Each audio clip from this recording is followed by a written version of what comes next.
السلام علیکم دوستو، لہسن لگانے کا سیزن جو ہے وہ تقریباً گزرنے ہی والا ہے۔ میں تھوڑا لیٹ ہو گیا ہوں۔ یہ دیکھیں G3 لہسن جو ہے، یہ دیکھیں کتنی بڑی اس کی یہ دیکھیں کتنی بڑی اس کی توری ہوتی ہے۔ یہ تقریباً 1 یا 2 پیس یہ روزانہ کھانے میں آپ اس کو استعمال کر سکتے ہیں۔ تو یہ یہاں میں نے پنیری لگائی ہوئی تھی، یہ پنیری بہت تھوڑی رہ گئی ہے، ابھی 1-2 دن میں اس کو شفٹ کر دوں گا کہیں، لیکن چونکہ اس کا موسم گزر رہا ہے اس لیے اس کو لگانے کا جو ہے وہ پروسیس وہ میں چاہتا ہوں کہ اس کو میں شروع کر دوں تاکہ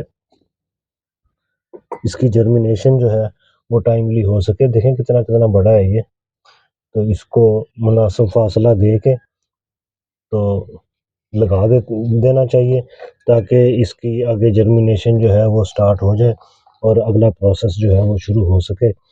جتنا لیٹ کرتے جائیں گے ویسے اس کو عام لہسن سے لوگ جو ہے وہ جلدی لگاتے ہیں۔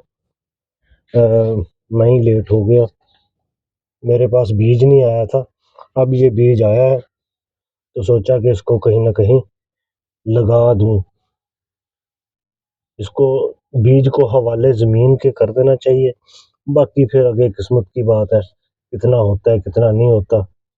بہرحال یہ ہے کہ یہ میں نے لگا دیا، اس کو اب اس کی رکشا کرنے کا ٹائم جو ہے وہ ہو گیا، تو اس کی حفاظت بھی انشاءاللہ کریں گے، اور اس کو پانی وغیرہ کا سلسلہ جو ہے وہ اتنا ہے کہ اس کو زیادہ پانی نہیں دینا ہوتا۔ عام طور پہ منڈیر بنا کے اس کے اوپر ہی اس کو کاشت کیا جاتا ہے، چونکہ میں نے اس کو کیاری میں کاشت کیا تو اس لیے اس کا پانی کا خاص خیال رکھنا ہے، اس کو زیادہ پانی نہیں دینا ہوتا، ہلکا موئسچر لیول جو ہے وہ ہونا چاہیے۔ اس کے ساتھ ہی اجازت دیجیے، اللہ حافظ۔